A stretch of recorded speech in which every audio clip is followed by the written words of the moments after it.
Welcome back to the channel, everyone. Today, we're diving into the wild and sometimes terrifying world of online dating.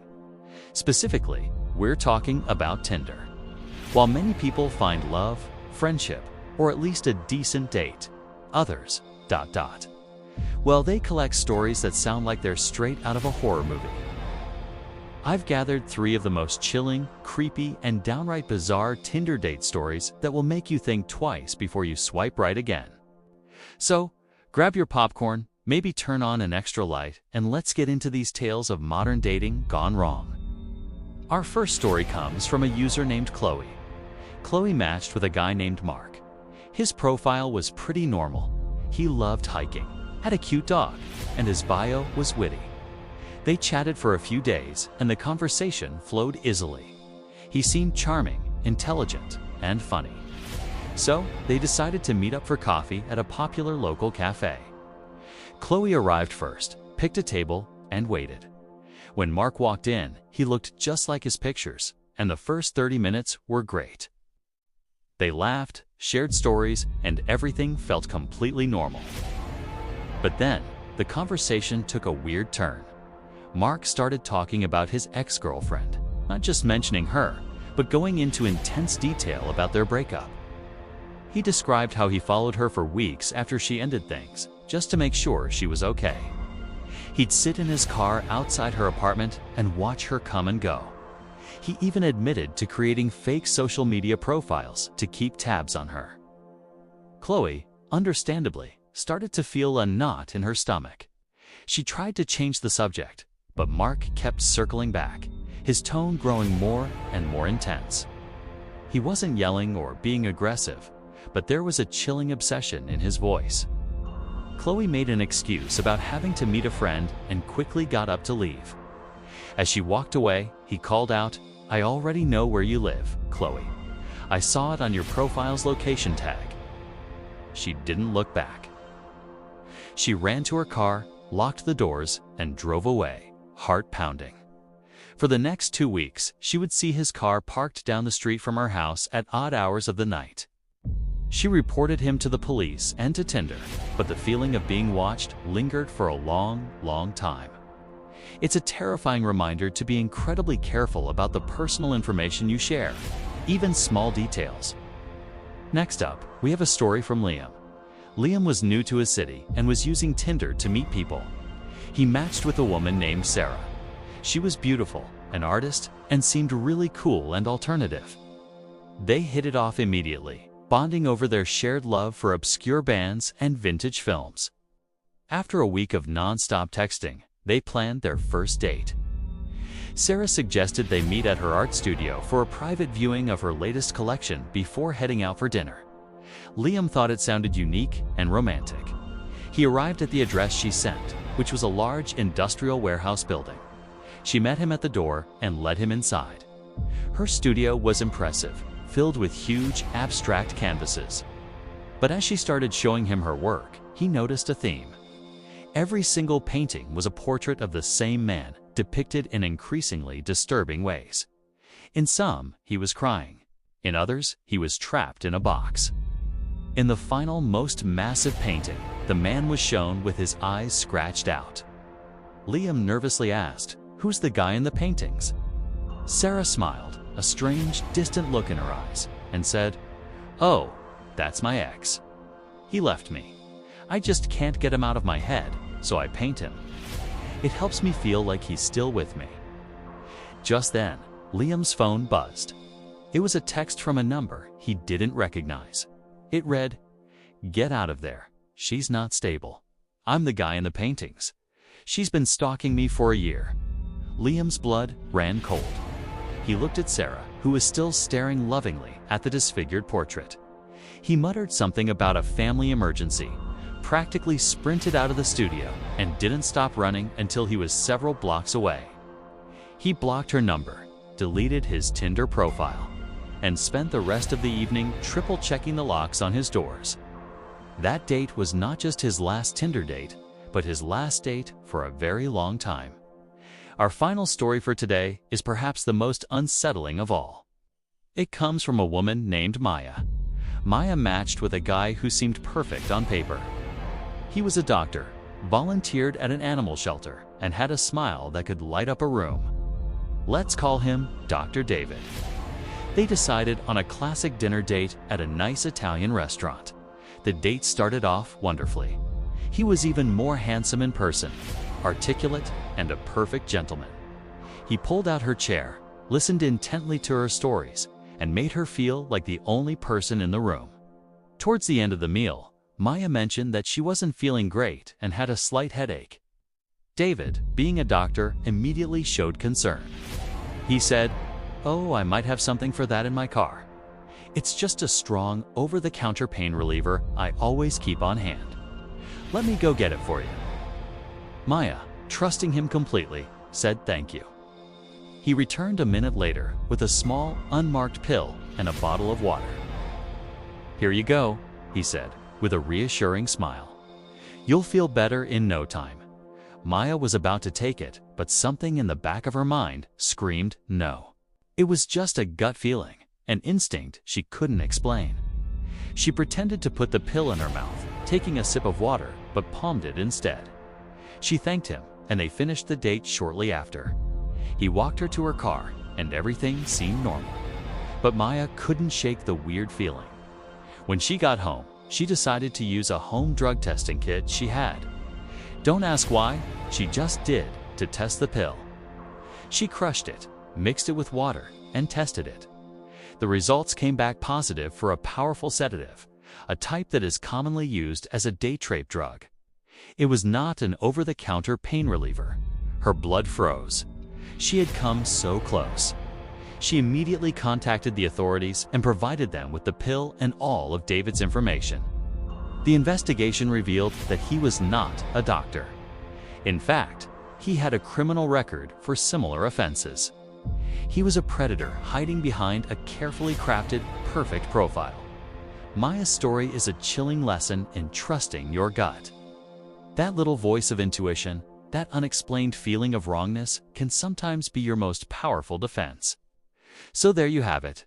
3 stories that prove the dating world can be a minefield. It's a stark reminder to always be cautious. Meet in public places for the first few dates. Let a friend know where you're going and who you're meeting, and never, ever ignore your instincts. If something feels off, it probably is. Your safety is always the #1 priority. Have you ever had a creepy dating app experience?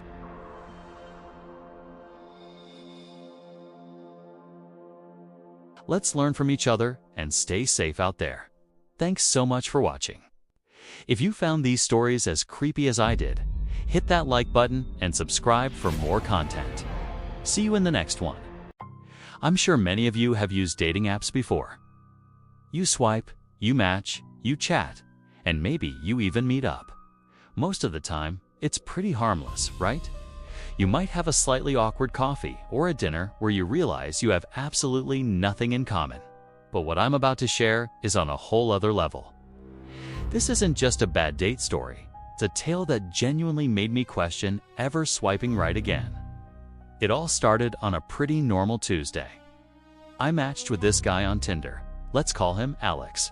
His profile was decent. Good photos, a witty bio, seemed to have a stable job. We chatted for a few days, and the conversation flowed really well.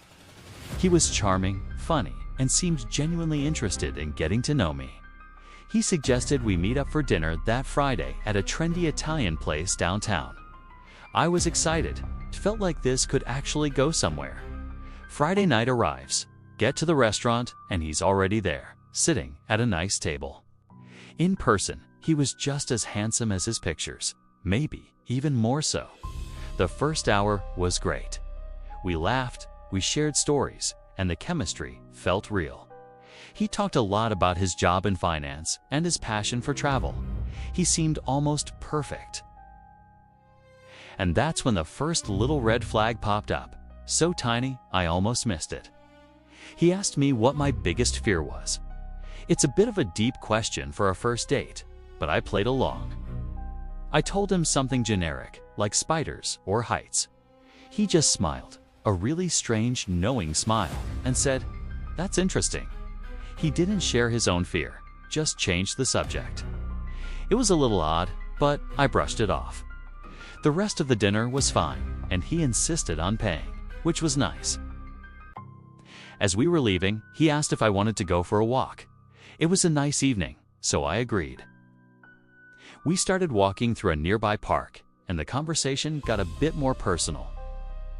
He started asking very specific questions about my daily routine. What time I leave for work, which route I take, where I usually get my morning coffee. At first, I thought he was just being attentive, but the level of detail he was asking for started to feel invasive. I tried to steer the conversation elsewhere, but he kept circling back. Then he said something that made my blood run cold. He said, "I know you like the oat milk latte from that little cafe on Elm Street." I froze. I had never told him that. Wasn't on my social media, and we had only been talking for a few days. How could he possibly know that? I must have looked visibly shaken because he laughed it off. He said, "Oh, I think you mentioned it." I knew I hadn't. My mind was racing. Was this a crazy coincidence? Had I mentioned it and forgotten? My gut was screaming at me that something was very, very wrong. I told him I needed to get home, that it was getting late. His demeanor changed instantly. The charming smile vanished, and his eyes got intense. He grabbed my arm, not hard enough to hurt, but firmly. "Don't you want to know how I knew?" he asked, his voice low. I just wanted to get away. I pulled my arm back and said firmly, "I have to go." I started walking quickly toward the main road, my heart pounding in my chest. He didn't follow me, but I could feel his eyes on my back. I didn't dare look behind me until I was in a well-lit area hailing a cab. When I finally got home, I locked my door, triple-checked it, and blocked him on everything Tinder, his phone number, all of it. I was so shaken up. How did he know that detail? Had he been following me before our date? The next day, I was paranoid. Every person I passed on the street felt like a threat. I changed my route to work. I stopped going to my usual coffee shop. For weeks, I felt like I was being watched. I never heard from him again, thankfully. But the experience completely terrified me. It was a chilling reminder that you never truly know who you're talking to behind a screen. So, that's my creepy Tinder horror story. It taught me a huge lesson about being cautious and, most importantly, always trusting your gut. If something feels off, it probably is. Don't ever feel obligated to be polite if you feel unsafe. Your safety is the #1 priority. Have you ever had a creepy dating experience? Let me know in the comments below. Stay safe out there, and thanks for watching. Don't forget to like and subscribe for more stories. See you next time. So, you think you've heard some wild dating stories? Buckle up, because this one takes the cake. It all started on Tinder, as many modern romances and, well, horror stories do. I matched with this guy. Let's call him Alex. His profile was pretty standard.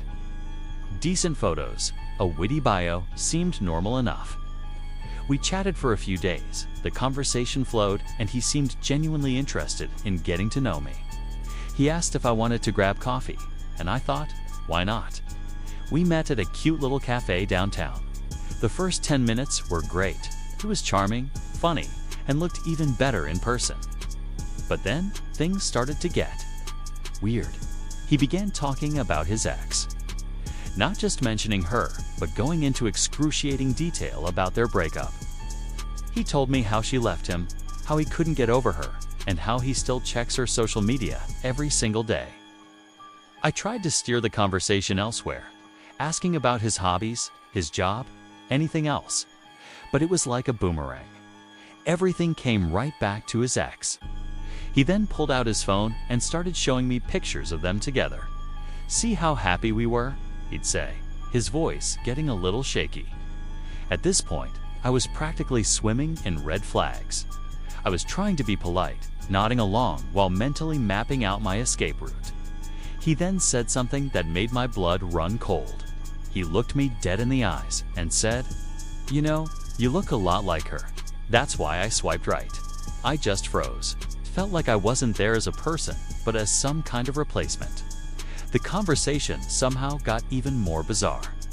He started talking about how he found out where she worked and would sometimes just park across the street to watch her. He said it with this casualness, like he was talking about the weather. I was genuinely scared. My mind was racing. How do I get out of here? I politely said I had an early morning and needed to go.